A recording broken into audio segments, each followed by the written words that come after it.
We're going to go across to the Pentagon now, where U.S. Defense Secretary Pete Hegseth is about to speak. To restart the free flow of commerce through the Strait of Hormuz under the umbrella of Project Freedom. To be clear, this operation is separate and distinct from Operation Epic Fury. Project Freedom is defensive in nature, focused in scope, and temporary in duration, with one mission: protecting innocent commercial shipping from Iranian aggression. American forces won't need to enter Iranian waters or airspace. It's not necessary. We're not looking for a fight, but Iran also cannot be allowed to block innocent countries and their goods from an international waterway. Iran is the clear aggressor, harassing civilian vessels, threatening mariners from every nation indiscriminately, and weaponizing a critical choke point for its own financial benefit, or at least trying to. For too long, Iran has been harassing ships, shooting at civilian tankers from all nations, and trying to impose a tolling system. Iran's plan, a form of international extortion, is unacceptable. That ends with Project Freedom. 2 U.S. commercial ships, along with American destroyers, have already safely transited the strait, showing the lane is clear. We know the Iranians are embarrassed by this fact. They said they control the strait. They do not. So American ships led the way, commercial and military, shouldering the initial risk from the front, as Americans always do. And right now, hundreds more ships from nations around the world are lining up to transit. CENTCOM, along with partner nations, is in active communication with hundreds of ships, shipping companies, and insurers.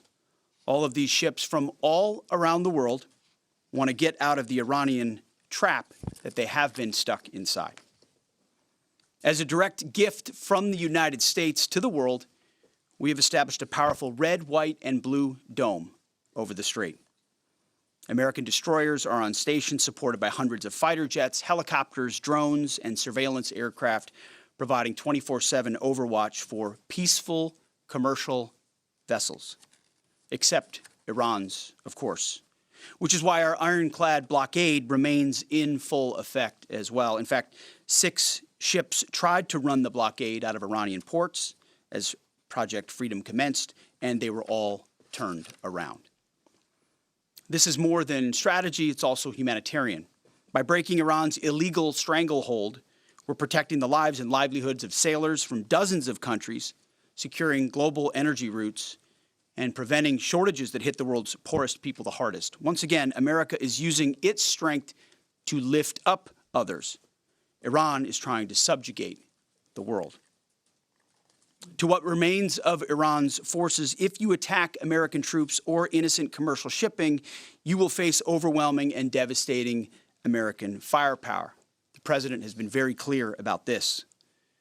We prefer this to be a peaceful operation, but are locked and loaded to defend our people, our ships, our aircraft, and this mission without hesitation. To Iran, let innocent ships pass freely. These international waters belong to all nations, not to Iran to tax, toll, or control. To our partners, allies, and the rest of the world, this is a temporary mission for us. As I've said before, the world needs this waterway a lot more than we do. We're stabilizing the situation so commerce can flow again, but we expect the world to step up. At the appropriate time and soon, we will hand responsibility back to you.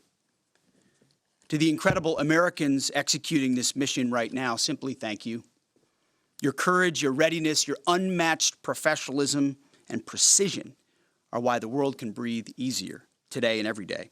You are and always will be the greatest fighting force in human history, unmatched always. Project Freedom is underway. Commerce will be flowing, and America is once again leading with strength, clarity, and purpose for the benefit of the entire world. Our will is unshakable. God bless our troops. And God bless the mighty United States Navy as well. Mr. Chairman, over to you. Thank you, Mr. Secretary, and good morning, everyone. Thanks for being here. On Sunday, at the direction of the President, CENTCOM initiated Project Freedom with the objective of facilitating the safe passage of international commercial shipping through the Strait of Hormuz.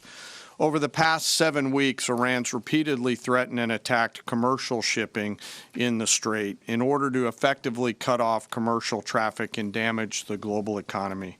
By obstructing one of the world's most critical maritime checkpoints, a vital transit route for approximately 1/5 of the global oil consumption, Iran is weaponizing the global supply chain. This action disregards established navigational rights and the law of the sea, and the regime led by the IRGC is effectively attempting to hold the entire global economy hostage.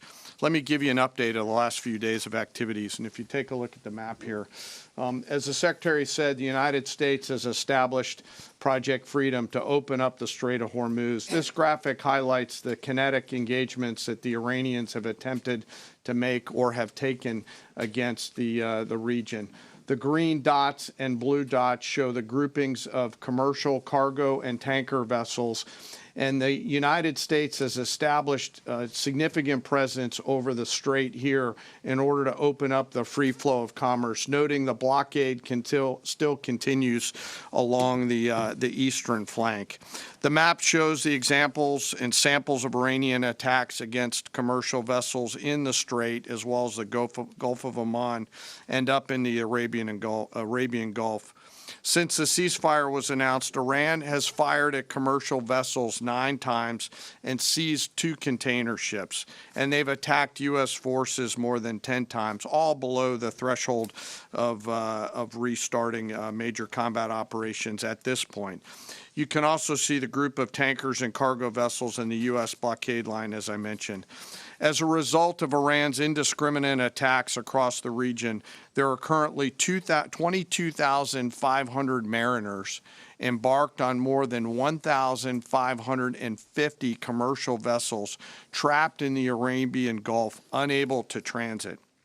In addition to shipping, Iran has continued to deliberately attack its neighbors. Just yesterday, Iran attacked Oman once and the UAE 3 times, including an attack on Fujairah oil terminal, which was successfully defeated.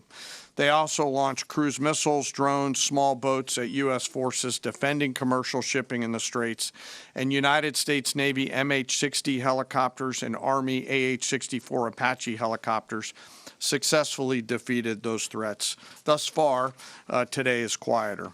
Let me describe this defensive operation just a few clicks down for you. As the Secretary said, Project Freedom is designed to protect commercial shipping and help restore the flow of commerce through the strait and sustain freedom of navigation. CENTCOM has established an enhanced security area on the southern side of the strait that is now protected by U.S. land, naval, and air assets to help defeat further Iranian aggression against commercial shipping. I'd like to share a little bit more about U.S. capabilities, but for operational security purposes, I'm not going to get into specific details out there. On the surface, guided missile destroyers and other warships are detecting and defeating Iranian threats. This includes fast boats and one-way attack drones. In the air, more than 100 fighters, attack aircraft, and other manned and unmanned aircraft, synchronized by the 82nd Airborne Division, are in the air 24 hours a day, providing defensive overwatch for the enhanced security area and its approaches that I discussed. These forces are comprised of over 15,000 American service members and have established localized air and sea control to protect against Iranian threats. Commercial vessels that transit through the area will see, hear, and frankly feel U.S. combat power around them on the sea, in the skies, and on the radio. And as of this morning, as was mentioned prior, 2 U.S. flag merchant vessels have transited, and we anticipate more to transit over the coming days. Further up the Gulf, U.S. Naval Forces Central Command continues to work to identify and mitigate any threats. Beyond Project Freedom, CENTCOM and the rest of the Joint Force remain ready to resume major combat operations against Iran if ordered to do so. No adversary should mistake our current restraint with a lack of resolve. And the President has said, as the Secretary has, that now is the time for those with equity stake in the Strait to come assist. Before I turn it back to the Secretary, I want to take a moment to highlight part of our joint force today. And today I want to talk about the paratroopers of the United States Army 82nd Airborne Division. When the President or the Secretary need immediate, scalable, and lethal combat power in CENTCOM or elsewhere, the All-American Division answers the call. The 82nd is the core of our nation's immediate response force and ready to deploy within hours of notice. These paratroopers are capable of accomplishing any mission in any environment, constantly training, constantly ready to jump from Air Force aircraft into ground combat and seize key terrain if ordered to do so, just like their predecessors did in Sicily and Normandy in World War II, or to secure or enable the follow-on forces to flow into theater as they did in Grenada or Panama. They can do the range of missions from counterinsurgency to counterterrorism operations to power projection, as they have many times over the course of the history of this great division. They can do all these things because they're incredibly well-trained, well-equipped, and well-led, but also because of the indomitable spirit of the All-American paratrooper.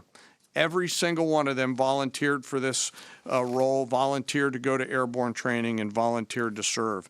But this division is now more than just a formation that we use for forcible entries. For example, just today, they are out there coordinating, integrating, and synchronizing land, air, space, sea, and cyber forces using joint all-domain command and control. They use next-generation tactical networks that are AI-enabled to augment intelligence and operations, and they seamlessly synchronize all of these effects and are doing so in support of Project Freedom as we speak. The relentless focus on technical innovation allows the commanders out there in the field to see, sense, and understand the opportunities that are in front of them, along with the associated risks, and make smart decisions out on the objective. With incredible courage, tenacity, and grit, they are going all the way every day, and whenever the nation calls on them, they are there to answer the call. We are grateful for their service and their leadership. Lastly, before I close, as I often do, I want to remember some of our fallen. Today, we remember Sergeant William Rivers, Specialist Brianna Moffett, and Specialist Kennedy Sanders of the 718th Engineering Company, U.S. Army Reserves, out of Fort Benning, Georgia. They were tragically killed on January 28, 2024, when attacked by an Iranian-backed proxy force at Tower 22 in Jordan. We continue to carry on their memories. We remember their names. We remember their families. And the Secretary and I are deeply grateful for all of our deployed forces who are out there doing our nation's work. And, sir, with that, I'll kick it back over to you. Very good. We'll take a few questions. Go ahead. Thank you. Alexandra Ingersoll, One America News. Do you assess, Mr. Secretary, do you assess what's left of this small boat fleet to be a significant threat or a nuisance to be managed? And then secondly, what is your message to critics who say that the U.S. doesn't have a strategy in this mission? Well, any threat needs to be taken seriously. And just like those 6 attack boats that the chairman mentioned were taken seriously and dealt with before there were any real threat to the American military vessels that they were approaching. And that is it. Small craft like that are all that Iran has left. Their ability to get close with a destroyer of the capabilities that we have is limited, but we're going to take it very seriously and kinetically, quickly. We're not going to allow a threat to gather. And I can tell you, even from just this morning, the strategy remains laser focused. In fact, what I think you see from Project Freedom is that we're not allowing ourselves to get distracted. This is a separate and distinct effort, temporary in nature, that we plan to hand over to the world. The world has expressed a desire to be a part of this. As is often the case, or maybe almost always the case, American leadership is required So the president was willing to undertake this, send commercial ships through, send destroyers in, provide this red, white, and blue bubble of protection, and encourage the world to step up. Because ultimately, this waterway is, as I said, far more crucial to the rest of the world, and they need to have the ability to defend it. So I think this is a reflection of a laser-focused strategy, actually, right here. Morning, Mr. Secretary, Mr. Chairman. David Zia, Real America's Voice. I wanted to ask you of any of the fast boats that have been either sunk or identified, are there any armaments larger than, say, small, AK-47 type stuff, or any anti-ship cruise missiles identified? And my second question is, if there's a divide between the IRGC and Tehran, is there a way to get Tehran to agree to let us go after the IRGC that is doing these attacks without violating the ceasefire? Well, right now, anything coming at our crafts, regardless of what's on it, has to be defended against, and that's the case. I don't know what the exact armaments were on those fast boats. Small arms, nothing significant on the fast boats. Rifles or small machine guns. There were some small coastal cruise missiles shot down as well. So there's been, I think there's some frothiness in the beginning aspects of this that were dealt with very directly by our destroyers, and we're communicating both overtly and quietly to the Iranians to allow this defensive operation to happen on behalf of the world. There are some actions the IRGC takes sometimes that are outside the bounds of what maybe Iranian negotiators would like. That's their job to rein that in and ultimately create a condition for a deal, right? That's not something I talked about in these remarks, but that's happening in real time. Iran has an ability to make that deal. But what we're demonstrating with Project Freedom is they don't control the strait. I mean, we know Iran is embarrassed by the fact that our blockade is holding, and we can run ships through, and we're going to help the world run ships through. And if they hold it at issue, the whole world knows who's doing it. It's not us. We're willing to open it up. It's Iran, and that creates a dilemma for them. We hope they make a deal. Yes. Thank you, sir. My first question is for General Kane. Mary Margaret with the Daily Wire. You said that the attacks by Iran so far are below the threshold of restarting major combat operations. What is that threshold? And then for Secretary Hegseth, are there still concerns about mines in the Strait? And can you kind of clarify these reports of kamikaze dolphins that we've heard about? I haven't heard the kamikaze dolphin thing. It's like sharks with laser beams, right? The threshold of restarting is a political decision above my pay grade. What I'll say is it's low harassing fire right now. It feels like Iran is grasping at straws to try to do something across the southern flank. To your question, David, their command and control structure remains very fractured, and I think they're struggling to maintain control down echelon at the edge, but it's still pretty low-level kinetics at this point in time. And I can't confirm or deny whether we have kamikaze dolphins, but I can confirm they don't. Ultimately, any follow-on effort, if there are mines identified, would be something that some of our units could undertake or the world could undertake. But right now we know we have a lane of safe passage that commercial shipping can flow through. Thank you, Secretary Hegseth. Last 24 hours or so, Iran's fired at us, we fired at Iran. Just going to ask you more directly, is the ceasefire over? No, the ceasefire is not over. Ultimately, this is a separate and distinct project, and we expected there would be some churn at the beginning, which happened. And we said we would defend and defend aggressively, and we absolutely have. Iran knows that. And ultimately, the president's going to make a decision whether anything were to escalate into a violation of a ceasefire. But certainly we would urge Iran to be prudent in the actions that they take to keep that underneath this threshold. This is about the straits. This is about freedom of navigation. This is about international waterways. This is about free flow of commerce, all the things that happened before, and only Iran is contesting.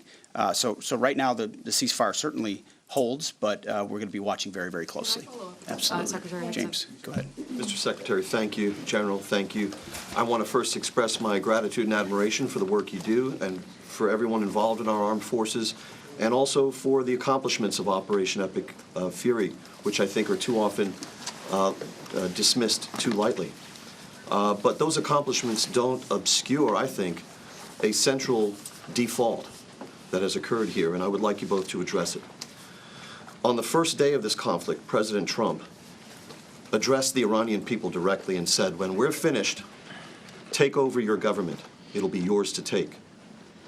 And then on the 7th day of the conflict, in a Truth Social post, the president said, quote, "There will be no deal with Iran except, all caps, exclamation mark, unconditional surrender." What happens to that pledge to the Iranians?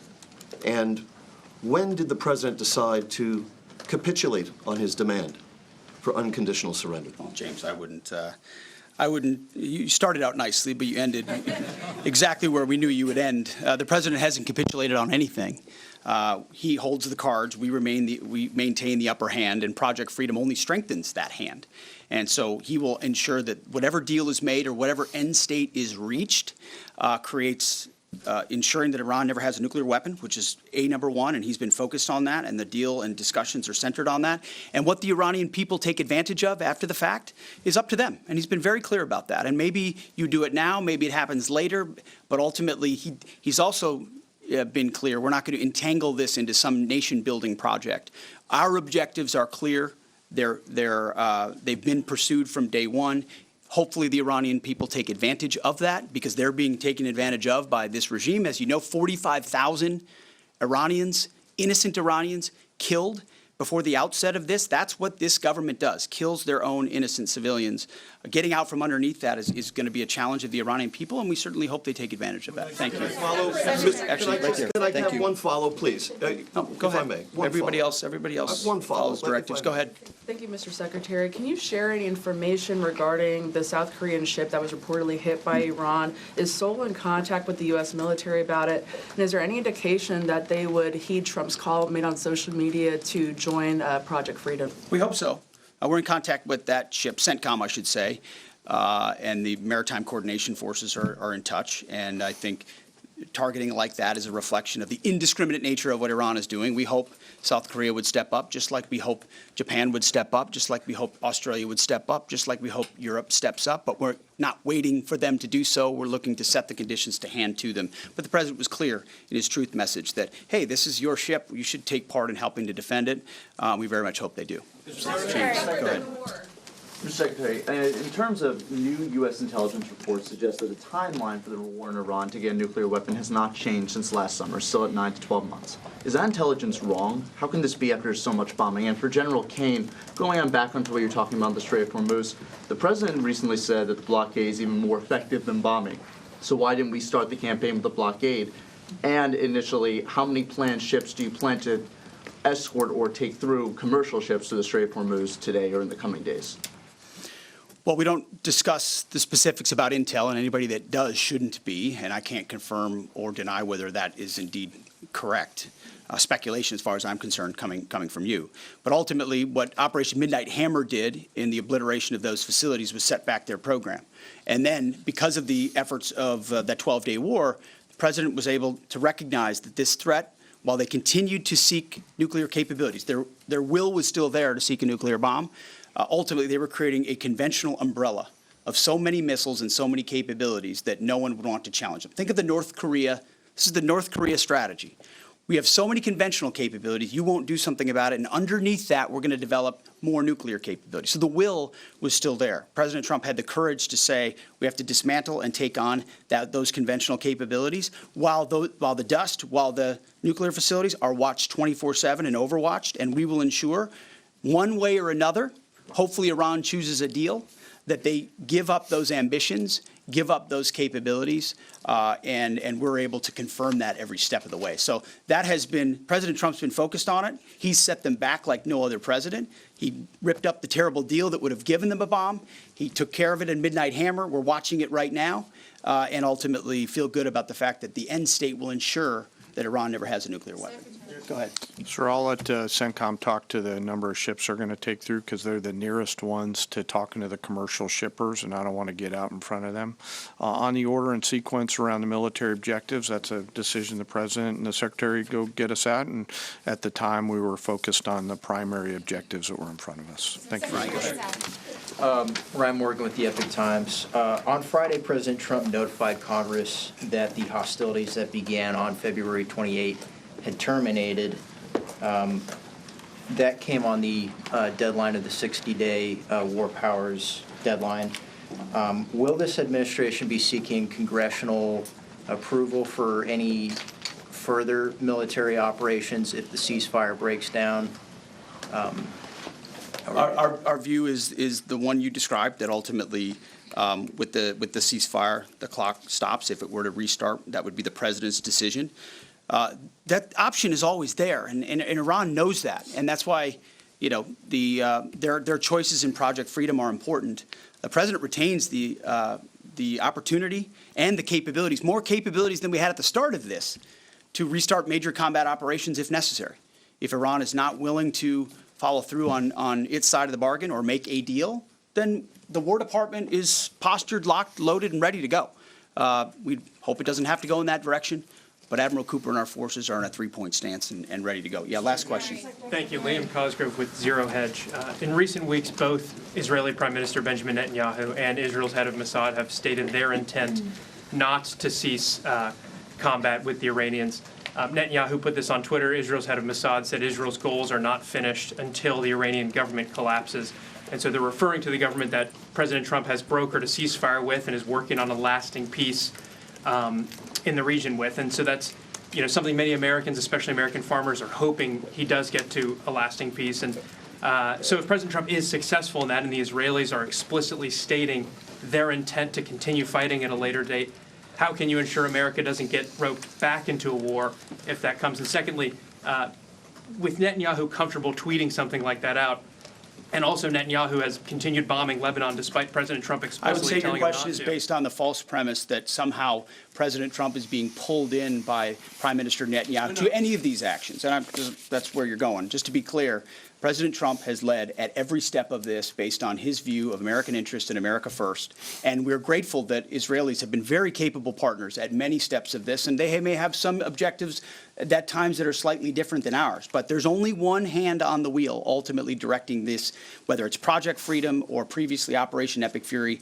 and it's President Trump. So we're grateful for their input, their insights, the existential nature of the threat they face from an Iranian bomb, the capabilities that they can bring to that, but ultimately the coordination will happen with the leadership of President Trump. Thank you very much. I appreciate it. Thank you.